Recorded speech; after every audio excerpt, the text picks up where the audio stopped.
नमस्कार। चलिए आज मिलकर हमारे शरीर के एक ऐसे छुपे हुए राज को खोलते हैं जो सही मायनों में हमारी सेहत और खुशहाली का एक पर्सनल नक्शा है ना। ये बड़ी अजीब बात, कोई कहता है सुबह उठते ही फल खाओ, कोई कहता है बिल्कुल नहीं। ये जो कन्फ्यूजन है ना, ये बहुत आम है, खासकर तब जब हर कोई एक ही जादुई नुस्खे को हर किसी के लिए फिट बताने लगता है। ये एक बहुत पुरानी आयुर्वेदिक कहावत है और सच कहूं तो यही आज हमारी पूरी बातचीत का दिल है।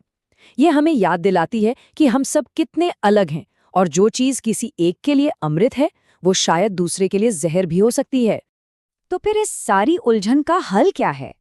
चलिए आयुर्वेद की दुनिया में एक मजेदार गोता लगाते हैं। देखिए, इसे किसी दवा की तरह नहीं बल्कि जीवन के विज्ञान की तरह देखना है, जो हमें खुद को समझने का एक शानदार टूल देता है। तो आयुर्वेद है क्या आखिर? इसका असली कमाल सिर्फ इलाज में नहीं बल्कि बीमारियों को रोकने में है। मतलब अपनी जीवन शैली को ऐसा बना लिया जाए कि बीमार पड़ने की नौबत ही ना आए। ये तो कुदरत के साथ दोस्ती करने की एक कला है। अब आता है एक बहुत ही दिलचस्प आइडिया, प्रकृति। इसे अपनी सेहत का एक पर्सनल ब्लूप्रिंट समझिए।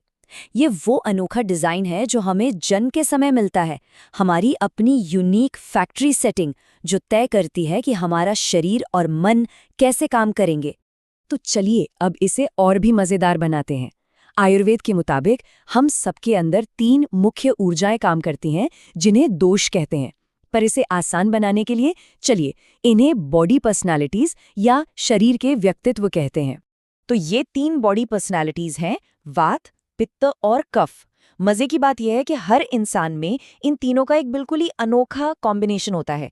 हम सब इन तीनों का एक यूनिक कॉकटेल है और यही हमारी प्रकृति तय करता है। तो ये पर्सनालिटीज आखिर हैं कैसी? चलिए इनसे दोस्ती करते हैं। वात जो है वो हवा की तरह है, क्रिएटिव, हमेशा गतिशील लेकिन कभी-कभी बेचैन। पित्त आग की तरह है, एकदम जोशीला, तेज तर्रार, पर गुस्सा भी जल्दी आ जाता है। और कफ वो पृथ्वी और पानी की तरह है, शांत, स्थिर और मजबूत। शायद इनमें से किसी में अपनी या अपने किसी करीबी की झलक दिखी हो। ठीक है, तो तैयार हैं एक छोटी सी मजेदार जासूसी के लिए? चलिए पता लगाने की कोशिश करते हैं कि किसी की मुख्य बॉडी पर्सनालिटी कौन सी हो सकती है। बस कुछ आसान से सवालों के बारे में सोचना है। पहला सवाल, जरा मौसम के बारे में सोचिए। कुछ लोगों के लिए रजाई उनकी सबसे अच्छी दोस्त होती है और सर्दी से उन्हें नफरत होती है। अगर ऐसा है तो शायद उनमें वात की हवा ज्यादा है।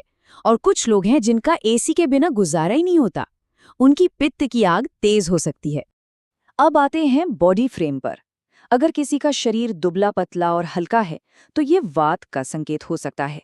एक मजबूत गठीला शरीर कफ की निशानी हो सकता है और अगर कोई बीच में कहीं है तो वो पित्त की ओर इशारा करता है।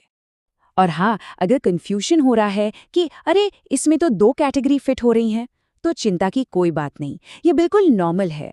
ज्यादातर लोग 2 पर्सनालिटीज का मिक्स होते हैं, जैसे वात पित्त या पित्त कफ, और ये तो अच्छी बात है। बहुत बढ़िया। तो अब जब अपनी बॉडी पर्सनालिटी का थोड़ा बहुत अंदाजा हो गया है, तो चलिए देखते हैं कि इस जानकारी से अपने खाने की प्लेट को कैसे बेहतर बनाया जा सकता है। अब असली मजा शुरू होता है। तो जिनकी पर्सनालिटी वात है, उनके शरीर को गर्माहट और नरिशमेंट पसंद है। सोचिए, गरम गरम सूप, खिचड़ी, ये चीजें उन्हें शांत और संतुलित महसूस कराती हैं। वहीं सूखी और ठंडी चीजें जैसे कच्चा सलाद या चिप्स उनकी हवा को और बढ़ा सकती हैं। अब आते हैं पित्त पर्सनालिटी पर, जिनकी अंदरूनी भट्टी थोड़ी तेज चलती है।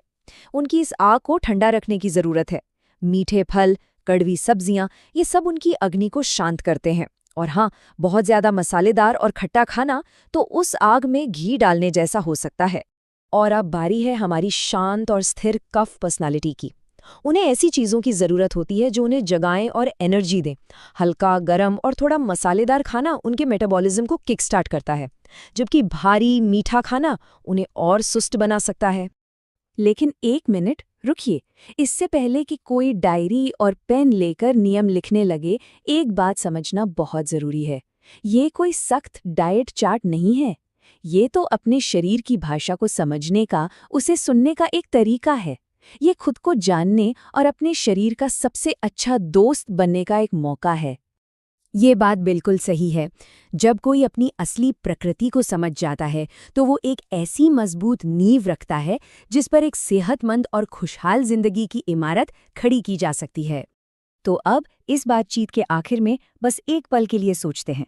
आज जो कुछ भी हमने जाना, उसके बाद अपनी बॉडी पर्सनालिटी को सुनते हुए ऐसा कौन सा एक छोटा सा बदलाव करने का मन कर रहा है? शायद सुबह गर्म पानी पीना या रात का खाना थोड़ा हल्का करना। याद रखिए, एक अच्छी शुरुआत हमेशा एक छोटे कदम से ही होती है।